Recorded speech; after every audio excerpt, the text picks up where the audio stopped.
From the East and the West, you've heard others, but now you've tuned into the best. This is a Prime Wave Media production.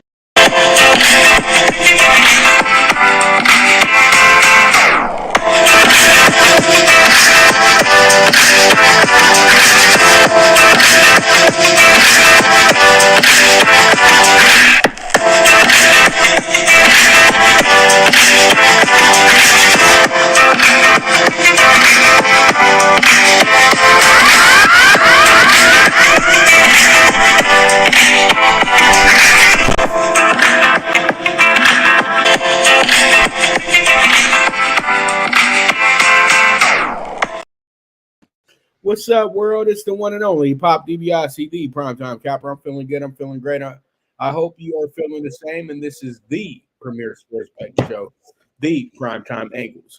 All right. So let's go ahead and jump into all of our great subjects that we got going on for today. Up first, let's go ahead and jump into the state of the Lakers and the Lakers free agency update. The Lakers have added some pretty cool pieces. Lakers were able to add in Taurean Prince, Cam Reddish, and Jackson Hayes over the weekend. And also their big catch was Gabe Vincent. Gabe Vincent was able to snag himself a three-year, $33 million deal from the Lakers. Jackson Hayes got a multiple-year deal as well, too. Taurean Prince is coming in on a one-year situation. And Cam Reddish got 2 years as well, too. And then the Lakers three that they were very, very heavy on bringing back. Austin Reeves probably got the biggest of the paydays out of everybody. He got 4 years for $52 million. And then Rue comes back and gets what he asked for, getting $17 million a year, 3 years over 51 million over 3 years. And then D'Angelo agreed to a quick 2-year deal that was worth $37 million. So it winds up being a pretty good grab for the Lakers over the weekend. I think the Lakers didn't really have any trouble picking up the guys that they really were heavy on. I know that as soon as Bruce Brown became available, a lot of people were like, well, the Lakers are going to offer him a amount that, Denver can't match. But then there's other teams that have better cap space. And Bruce Brown had a little bit of a revenge tip against the NBA with going after the best possible deal. And that's exactly what he did by getting that deal that was for the $45 million for 2 years. It's no doubt about it. That was a astronomical situation for a guy that literally bet on himself, and it was the X factor in his team winning the championship. So he goes on to a place where they're trying to build something there and build something great. But really what he does is he sets himself up for a big contract down the road, possibly, or he puts himself in position to where he might be on a contending team if things don't work out with the Pacers. He knows that he can be a moving part there. And really, you just want to get a little bit more respect and you want to get a little bit more playing time. And Bruce Brown earned the right. Connor, good afternoon. How are you, buddy? How's everything going? I hope everything is well with you today. It's Monday. It's the first, and we got the holiday going. So I think everybody's probably going to be off for the week. So it should be pretty good, or they'll be off for majority of the week. But you know me, I don't get any days off. If the sports world is going, I'm going. So pretty much the Lakers made the kind of improvements that they can make under the cap issues that they do have right now. So I would say that the Lakers starting lineup for next year is probably one of the better ones in the NBA. We also need to know that they retained Vando as well, too. So he's still with the Lakers as well. Mo Bamba is still a possibility. Also, Malik Beasley could maybe come back on a cheaper deal, but I think that the Lakers are pretty set right now from what they have. Looks like Wayne and Gabriel is not going to get an opportunity to get back with the Lakers this year. I wish they would have looked into possibly bringing back Wayne as well too. Wayne was a good energy source at points in the season as well, and he had a tendency to have his own little runs and everything like that. So if he doesn't get back with the Lakers, he still should be playing for a team here in the NBA. But the Lakers go ahead and they make probably the biggest news of the day in basketball. Everybody was very adamant on talking about the Lakers' moves and making sure that they got the right players intact for their precious LeBron, even though they have to understand it's about the Lake show. It's not about just LeBron. So it is what it is, and we move forward from there. And let's go ahead and jump into our next topic, and that's going to be Dame Lillard informed the Blazers he wants to be traded. And what is the best landing spot for Dame? All right, the best landing spot for Dame. I would say this. I would think that these three teams are the teams that will be the teams that are going to make this deal happen.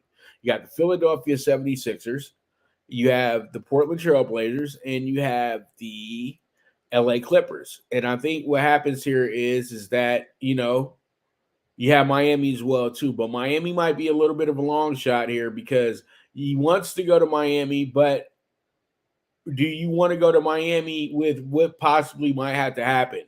If they were to have to give up a Jimmy Butler or a Bam, something of that nature kind of defeats the purpose of going to Miami. I think that Lillard has the idea that he can get to Miami and play with Bam and Jimmy. And I totally think that the best move right now would be exactly what I'm saying. You got the Blazers, the Clippers, and the 76ers. All of them have players that they're trying to unload. I would say this. Clippers really want another superstar. So would you bring Harden back to play with Westbrook? Probably not. But you will bring Tobias Harris there because that's who, Tobias Harris is a guy that the Clippers still value, at the end of the day. They had to make a drastic decision when they sent him off, but that was because for the betterment of the team. I think now they'll possibly bring him back. And if you are able to ship Paul George to Philadelphia, that would work. And I would say you could send Harden possibly to Portland when you think about it, because it could be a good fit for Portland where you bring in Harden. But that would be kind of defeating the purpose because you got Scoot and all that good stuff. So, everything that is geared towards Portland will probably be picks when you think about it. And I truly do think to myself, I say, well, you got to get Harden is going to have to be moved. So he'll probably be involved with some portion of this deal. Even if it's not him and Lillard being swapped for each other. But I truly do feel that you're not going to get Westbrook and Harden back together. That's just not going to happen. But Lillard has put the Blazers in a bad position because he has such a high contract that it's really hard to make a strategic move without mortgaging so much. And other teams have to mortgage so much for Dame Lillard. And Dame Lillard kind of turned off teams that had better proposals because he said, I want Miami. Well, my thing is like this. Why do you players make it so difficult on the organizations on trying to move you? If they got to get the best possible deal for themselves moving forward, then let them get the best possible deals for them moving forward. At the end of the day, it's a temporary situation for everybody in pro sports. And sometimes you have too much control over a thing that you truly don't control. And I think that the Blazers are at the point now to where they did everything possible to make Lillard want to leave. And now they've done it. Now he's admitted, okay, we can move on. But I felt like Lillard literally stayed in Portland, not because he was chasing the grind. It's because he knew how foolish they were about him. And he knew that they were very, very keen on trying to build an absolute stacked roster around Damian Lillard. Funny thing is, the Blazers were able to do that for Clyde Drexler. And in a lightweight sense, they were able to kind of do that for Brandon Roy and LaMarcus Aldridge as well, too. And Greg Oden. They had a super team there, but they were young and precocious. And a few years back, they had some good things going on with Melo and crew. And, Lillard to me hasn't been the same since they got swept by AD when he was with the Pelicans. I think that was the time when you tell yourself possibly we could move on from this, but they went and extended him, paid him more money. Now it's just like, Dame is a great scorer, but he's not a championship player. And the Blazers have realized that at the end of the day. So this is going to be a lot of fun. And we'll be following this daily. And once we get some breaking news, I'll be here to break the news. So pretty much we have the Rockets making some big moves this weekend. Rockets made big money moves on players that you didn't think were this valued. And those two players are Fred VanVleet and Dylan Brooks. And everybody knows how I feel about Dylan Brooks. I was real quick to cook him when he was on the Grizzlies, but I've always respected Dylan Brooks as a basketball player. I truly have. Now, his off-the-court antics and all the goofball stuff, it's going to happen because in today's NBA, you need characters, and he's a character. I even felt that the Lakers, if they had a possibility, go get him. But he got paid 4 years, $80 million.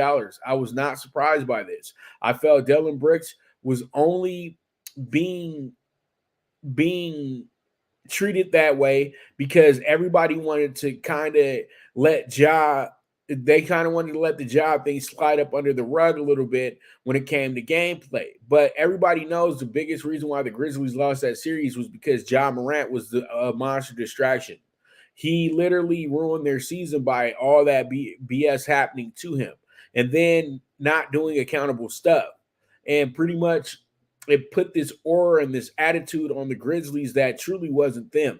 And so at the end of the day, you're so frustrated with the situation that's going on and the media constantly bothering you about your teammate and what's going to happen after this, that, and the third, then you get a little complacent, you get a little distracted, and I felt that's exactly what happened to the Grizzlies. The Grizzlies were not some team that were just laying down for the Lakers. They literally had the Lakers working for everything in that series. And what happened was that the Lakers understood that if they were to go back and play Game 7 in Memphis, they weren't going to win the series. I even knew that. So all in all, Dylan Brooks, all he did was just up his value. He pissed LeBron off to the point to where LeBron came and had to have a talk with him before the game. And NBA teams look at that. I was trying to explain to all the Laker fans that you need agitators, you need instigators, you need guys that are going to rile other guys up and kind of throw them off a little bit to your advantage. And the Lakers have not had that in a very long time. Patrick Beverley wasn't suited for that position. So Patrick Beverley is a guy that literally nobody takes that seriously. Like, he's a little good defender and all that good stuff. He talks a lot of trash, but that's how guys like him truly are. So you're already expecting that. But a guy like Dylan Brooks talking trash, playing a little hard basketball against you, and really not caring about it and just showing you that this is the way that I win games, those are the type of players that you can go to war with. And I think that's exactly what Udoka was looking at, is that I want a guy I can go to war with. And then when you bring in Fred VanVleet, former world champion, he was one of the key factors in that championship as well, too. And he was the leader of the Raptors, and this guy was undrafted at the end of the day. And winds up getting himself a $130 million contract for only 3 years. So, somebody was watching what this man was doing, and they enjoyed every moment of it. But Fred VanVleet is a guy that can really, really step it up, but he's a guy who can truly lead, and he can help guys become more accountable. This was a godsend for guys like Jalen, guys like Jabari. They're going to love playing with Fred VanVleet because he's going to put them in positions that they never been in before. And then having a teammate like Dylan Brooks who's willing to go ahead and take the pressure off your shoulders and make himself the target for a team and make himself the guy that is the antics and things of that nature, to where it doesn't take away from the rest of the team in a sense to where now everybody can focus, but they can play behind this situation as well too, because he's really trying to get you guys pumped up to be the most unique team in the NBA. And I think that they made some very, very strong moves with bringing in these two players right here because they know how to lead. And that's what you need for a young team like the Houston Rockets. So, with that, let's move forward and jump into our final subject here. That's a part of our free agency weekend. Tomorrow, I'm going to talk a little bit more boxing. I know we had Jared Anderson. I know I need to be talking Canelo Charlo, all that good stuff, but I'm going to have all that for you tomorrow. So, pretty much, we have LaMelo and Halliburton both signed monster max deals. Was this an overpayment by their teams? I would say slightly yes. But in today's NBA, this is what's going to happen. If you have players that are upper echelon players, they make the All-Star game, they make these all NBA teams, they make all defense, things of that nature. They do all this within the first 5 years of their career or before they get to the 5-year mark of their career. Of course, they're going to start giving these guys these big contracts because this is how it works. Everybody drafted these guys to be the faces of their franchise. So they're giving them the max money. What the Grizzlies said by giving Bane $207 million, that they don't see Ja Morant as the face of the team anymore. They see him as the face of the team because they want blue-collar, hard-working, gritty guys just like that. When it comes down to LaMelo is a phenomenal branding situation.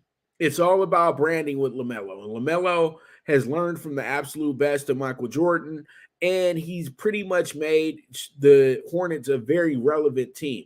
Everybody wants a piece of the Hornets because LaMelo. And LaMelo is one of the more polarizing players in the league. So his big contract was always coming because Charlotte has nothing but him at this point.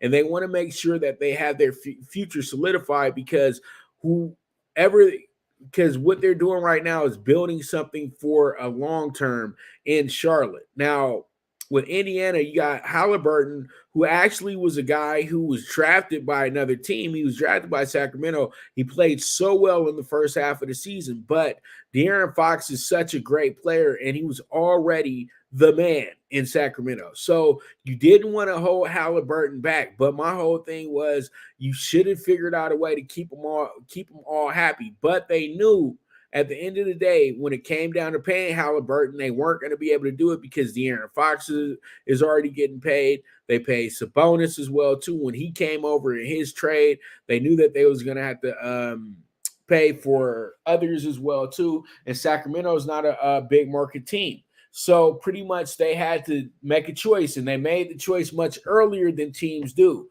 But they got a lot of value out the deal as well, and they helped this guy become the guy who he is today. He's not an all-star without them trading him to Indiana.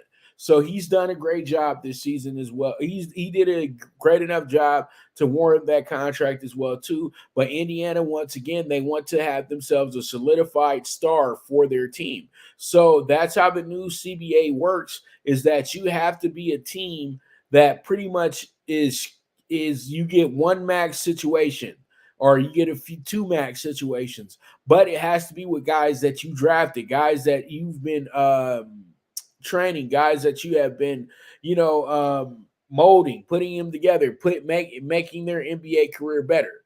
You know what I mean? And that's where you have to go ahead and say, it's no fun anymore when it comes to that. But they do this because the smaller market teams were complaining so much about losing their big time players to the bigger markets and to the super teams and all that stuff, that, we pretty much have to say, okay, we have to show everybody this is what it's going to be. You're going to overpay for this guy. Okay. If you want to have this guy on your team, you're going to have to overpay for him. And you're going to have to deal with the fact that you're going to have to build around this guy. So you might not have as much money to build around the guy. But if you guys are putting yourself in position to be a better team and not just another team in the NBA, then you know what? Let's go ahead and do it.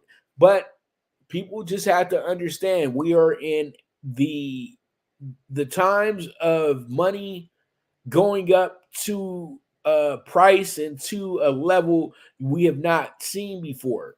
we're in the middle of inflation. So pretty much everybody who's getting these big contracts, it's more inflated than anything. Once you start factoring taxes, things of that nature, it's not as much as it looks when it goes past the news flash. But they still got more money than me. So hey, it is what it is at the end of the day. But all in all, I feel like these teams have took not big gambles, but they've gambled a little bit on these two guys. And that's with anybody, at the end of the day, especially with the way that injuries have set back so many players in the NBA nowadays because the constant AAU circuit playing and things of that nature, not taking too much time off. But as I always like to say, when we were younger, we used to hoop all day. So they really don't have any excuses. But they play a high-end brand of basketball. They just not shooting around, laughing and giggling and shooting a basketball up and down the court. This is serious business. So with that, we're going to go ahead and take our first commercial break. When I get back, we will get into the Blue Crew Daily and we'll get into MLB Monday Night. Even though we don't have that many games, we still going to get into MLB Monday Night. And I'll be back. This is the premier sports betting show, the Primetime Angles with the one and only Pop DiBiase, the Primetime Cappers. Good News Only Racing Club, led by the legendary Doug O'Neill, the trainer of 2 Kentucky Derby winners and I'll Have Another and Nyquist. Also trained 2-time Breeders' Cup champ Golden Sense, who are just a part of a long list of thoroughbred champions trained by Doug O'Neill. The Good News Only Racing Club has a young core of horses to look out for in Dennis's Celery, Irish Heatwave, and Notre Dame, just to name a few. Win the day every day with the Good News Only Racing Club, a proud sponsor of the NFL Bet Exchange. From the East and the West, you've heard others, but now you've tuned into the best. This is a Prime Wave Media production.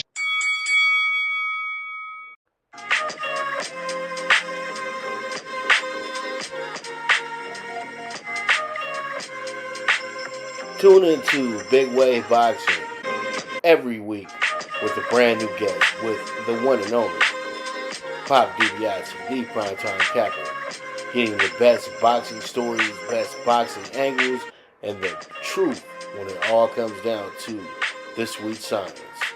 Tune into Big Wave Boxing on the Prime Wave Media channel on YouTube.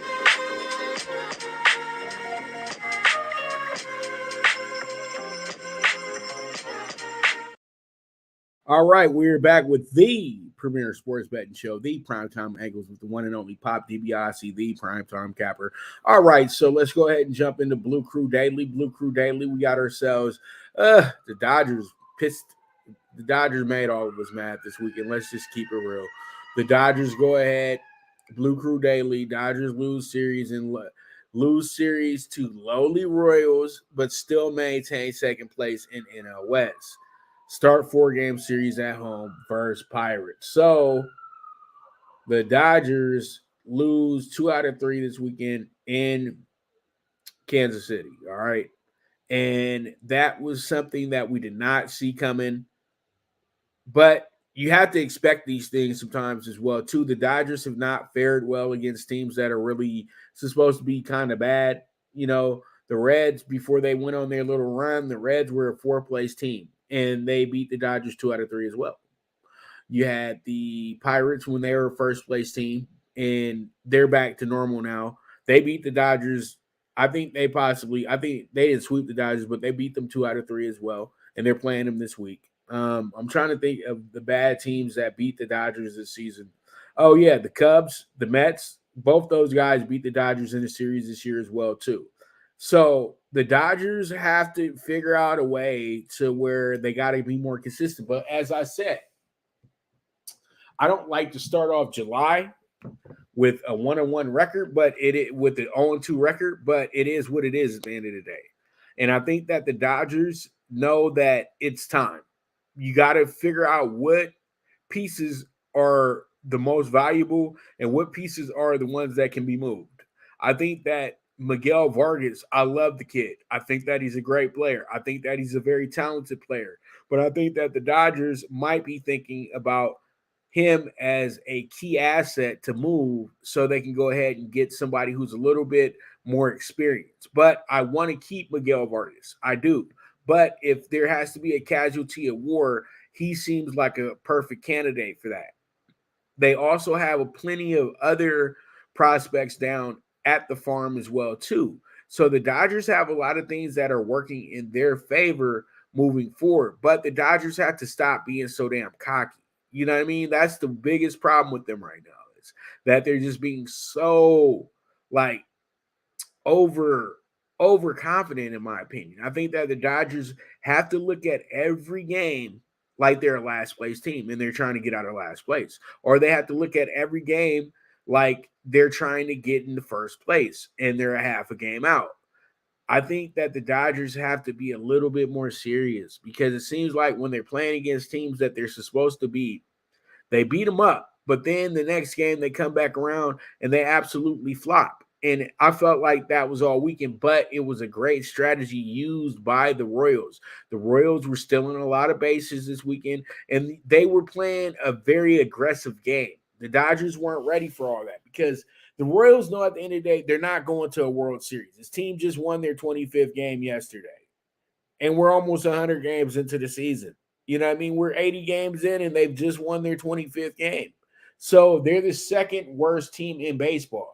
So this is what makes it like, damn, Dodgers, you can't blow these ones, because if you would have been able to win the series this weekend, the Dodgers would have found themselves back where they need to be.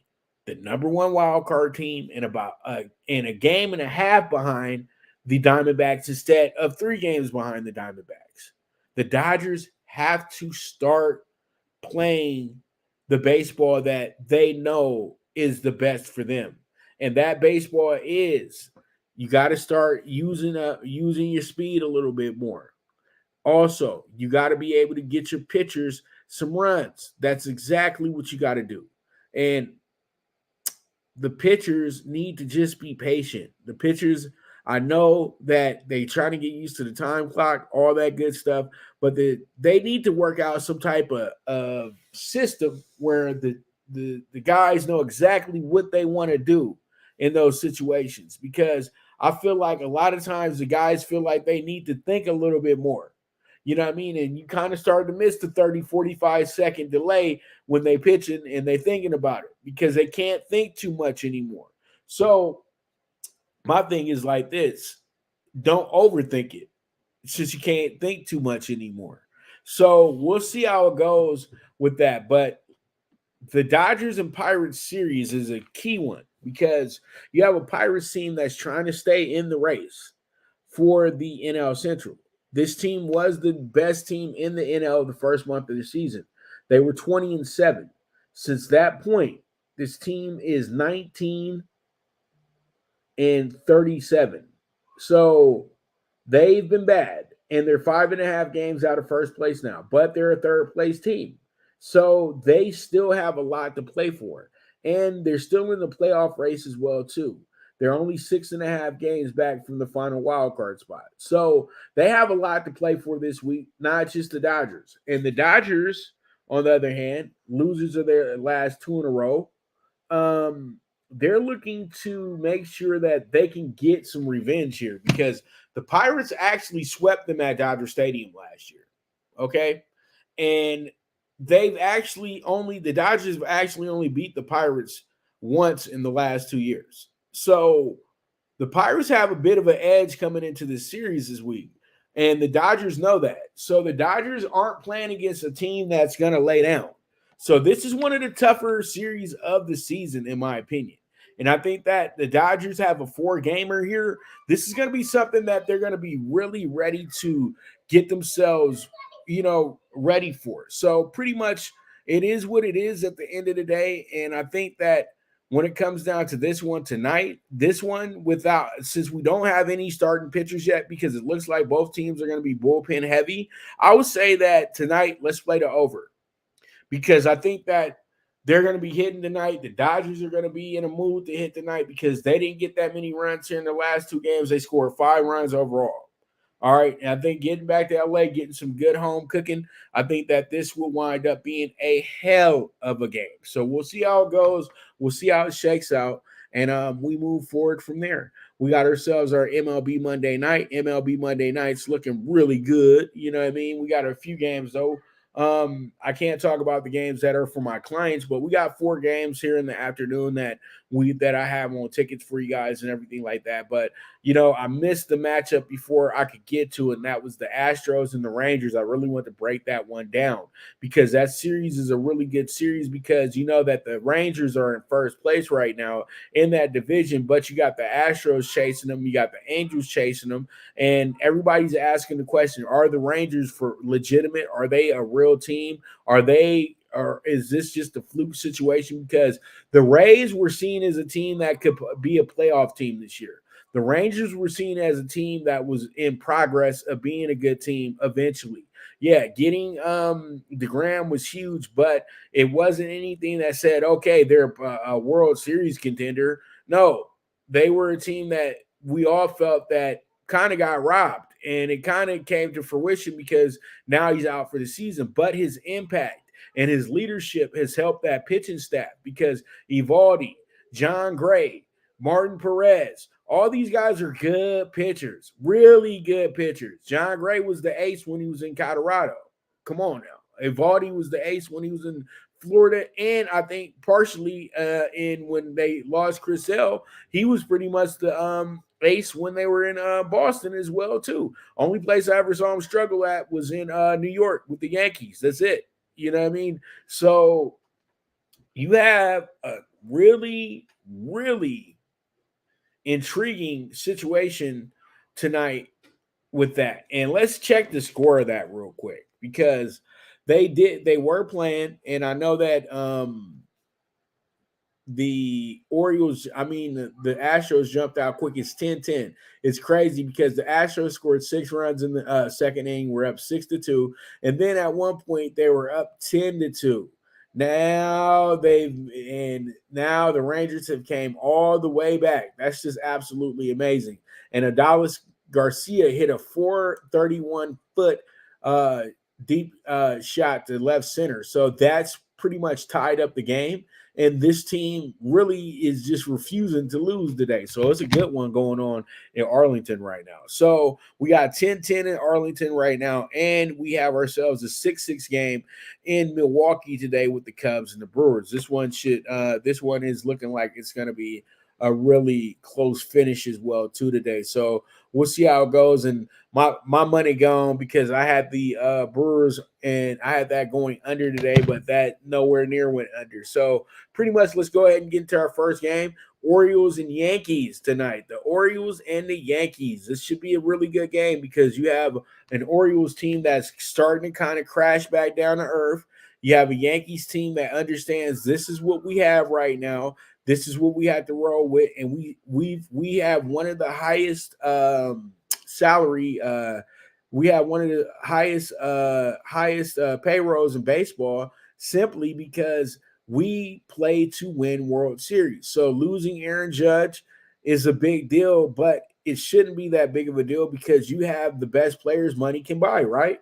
So pretty much they're in a position right now to where they're trying to get themselves into the second place spot. But once again, you have the Baltimore Orioles in your way.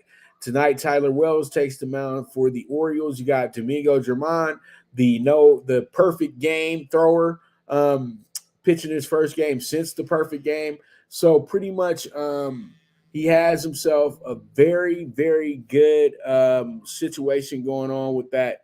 And I think that pretty much he has a really good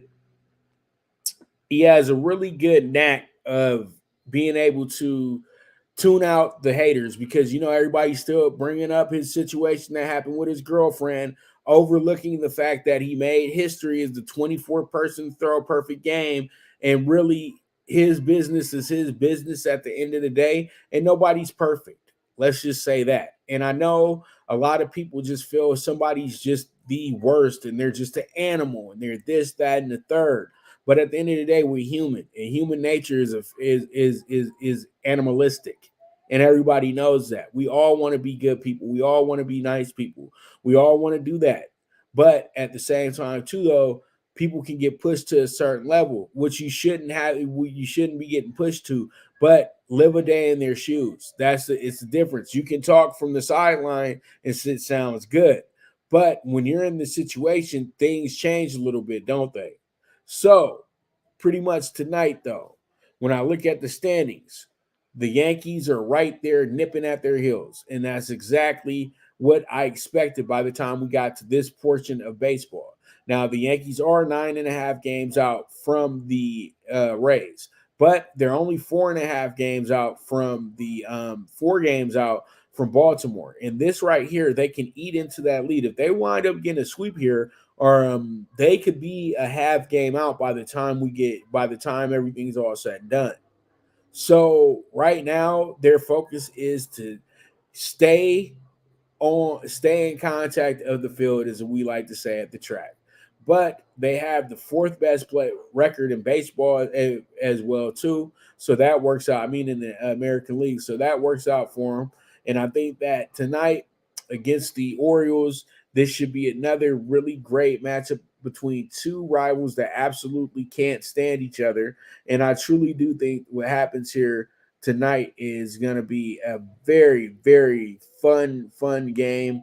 And I feel like when you look at this one, you can say to yourself that this one will wind up being pretty solid at the end of the day. So when I look at this, I'm trying to be like, Pop, didn't you put the bet down for this one too?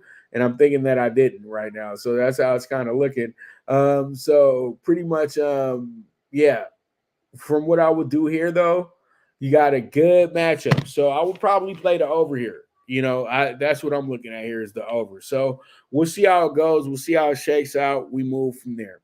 All right, so let's go ahead and jump into our next one, which is going to be the Angels and the Padres tonight. And you know what? This is going to wind up being our dog of the day. I know that Blake Snell is pitching out of his mind right now. He's pitching great baseball. You cannot say Blake Snell is not one of the better pitchers in all of baseball at this moment. The way that he's been pitching, him in an all-star game, that's much warranted. All that stuff is good stuff for him. But at the end of the day, the Padres are still struggling to hit the ball. Jaime Barria is playing pretty good baseball right now. Nobody's talking about that much. But I still think that the Angels are really in win now mode because they know they need to at least get to one playoff appearance before Shotani leaves, because it seems like Shotani's already 1 foot out the door, even though he's a very consummate team player. He loves his teammates. He loves Anaheim, all that good stuff. He's a true professional. But at the end of the day, the guy wants to win baseball games. And the Angels just are not supplying that for him right now. I truly do feel like the 1 plus 160 parlay tonight, or plus 165, not parlay, but the money line tonight, plus 165, is going to be the play, and it's going to be our bet us dog bet of the day as well too. So pretty much with that, we have the plus 165 on the Angels to beat the Padres and their hot pitcher today. So with that, we're going to go ahead and take a quick commercial break. When I get back, we will get into talking tickets. So stay tuned. This is the Premier Sports Betting Show. Now you and your friends can compete in the sport of kings and win big with Stable Duel. Get the app, pick your horses, and get in on the thrill of horse racing with daily games competing against other players. Bring home the glory and the cash, and move up the annual leaderboard while you leave your competition in the dust. Get in the game with Stable Duel. Play, race, win. Good News Only Racing Club, led by the legendary Doug O'Neill, the trainer of 2 Kentucky Derby winners and I'll Have Another and Nyquist. Also trained 2-time Breeders' Cup champ Golden Sense, who are just a part of a long list of thoroughbred champions trained by Doug O'Neill. The Good News Only Racing Club has a young core of horses to look out for in Dennis's Celery, Irish Heatwave, and Notre Dame, just to name a few. Win the day every day with the Good News Only Racing Club, a proud sponsor of the NFL Bet Exchange. All right, we're back with the premier sports betting show, the Primetime Angles, with the one and only Pop DiBiase, the Primetime Capper. Let's go ahead and jump into Talkin Tickets. And Talkin Tickets, at first we have the MLB Series Bets. These are the bets that we have going on for the series. I'll have some more for you guys tomorrow because, you know, we don't have everybody playing today. Pretty much what happens is that, you know, we had 10 games. 2 of them were started pretty early, so we'll have some more series that we need to talk about tomorrow. And so pretty much the first series that I have here is going to be this.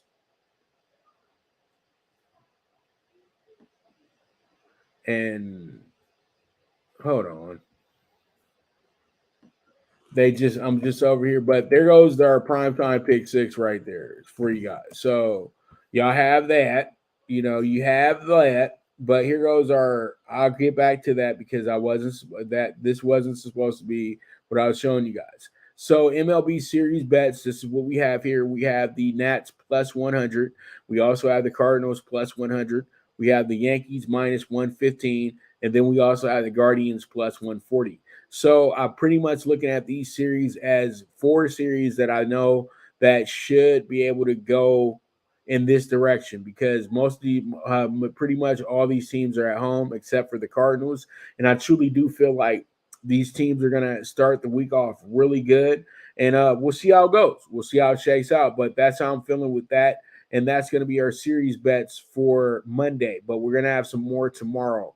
All right, so we have the MLB PrimeTime PK4, which is 15-1 tonight. The under 10 with the Reds and the Nats, the 1.5 with the Twins minus 110. Then we got the Angels plus 165. And then we have the over 8.5 with the Pirates and the Dodgers. And that's what we're going with that. So pretty much that's going to be our tickets for tonight. And once again, I want to thank you guys so much for tuning in today. You guys are the absolute best. And as I always say, there is no me without you. The movement is moving. Don't bet with your head. Don't bet with your heart. Bet with your head, not with your heart. Sorry about that.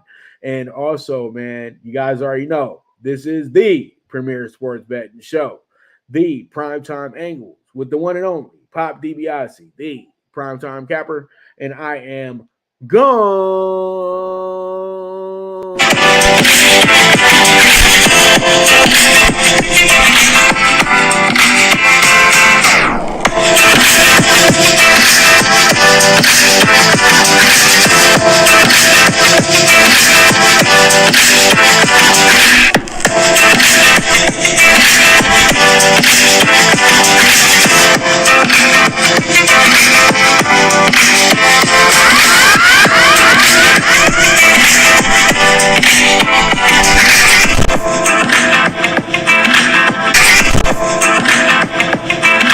From the East and the West, you've heard others, but now you've tuned into the best. This is a Prime Wave Media production.